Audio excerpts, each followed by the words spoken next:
Today, we're digging into a historical figure who isn't just ancient history. He's literally last week's headline, dressed up in a Victorian suit. History didn't forget this man by accident. It buried him just deep enough that the systems he built could keep running without any scrutiny whatsoever. And we're here to dig that history back up. Think about the major border conflicts, the resource wars, the deep racial inequality happening across Africa right now. Believe it or not, there's one specific man whose fingerprints are all over them. His influence is absolutely staggering, yet you've probably never even heard his name. So who actually engineered this modern inequality?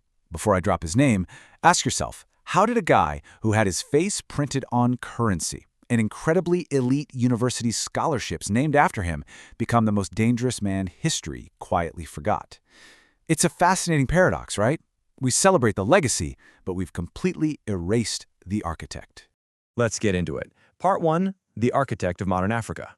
His name was Cecil Rhodes, and to understand the terrifying scale of his power, we got to go back to 1853. Born in a small English village, he was a really sickly kid, sent to South Africa because doctors thought the warm air might save his lungs. It did, but it also dropped him smack in the middle of one of the greatest diamond rushes the world had ever seen.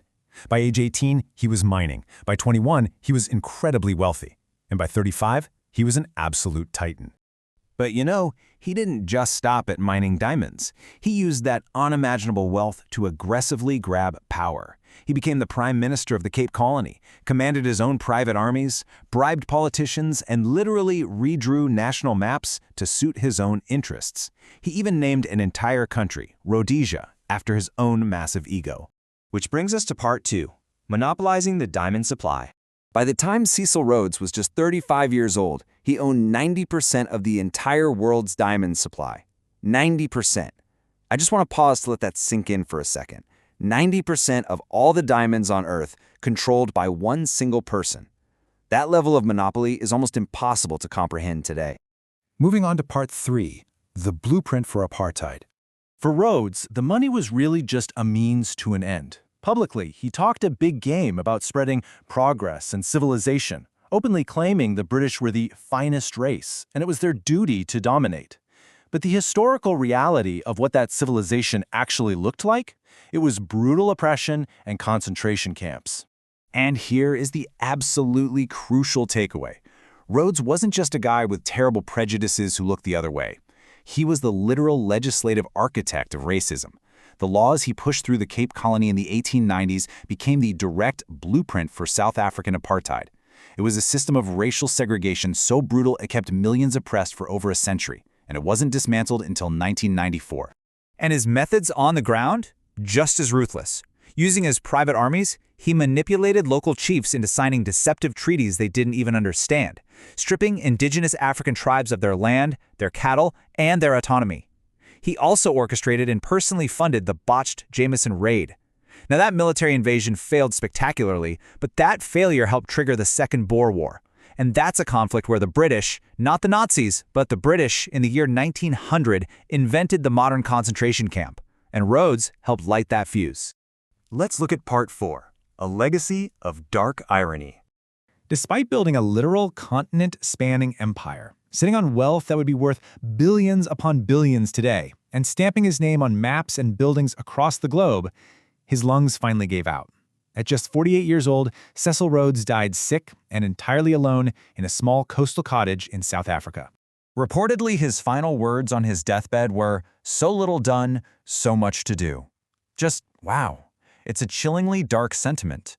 Here is a man who had already violently reshaped an entire continent, and his final thought was that he simply hadn't done enough. That isn't just ambition, you guys, that is something much, much darker. But of course, his fortune survived him, leading us to a seriously disturbing paradox. He left his immense wealth to fund the incredibly prestigious Rhodes Scholarships, which are still running today out of Oxford University. Yep, the exact same academic award attended by global elites, including Barack Obama's classmates. Meaning, one of the world's highest academic honors is directly funded by a legacy of racial oppression and extraction. Which brings us to our final section, systems still running today. Flash forward to 2015. Students at the University of Cape Town had finally had enough. They sparked the Rhodes Must Fall movement, demanding the removal of his statue from their campus. And it worked.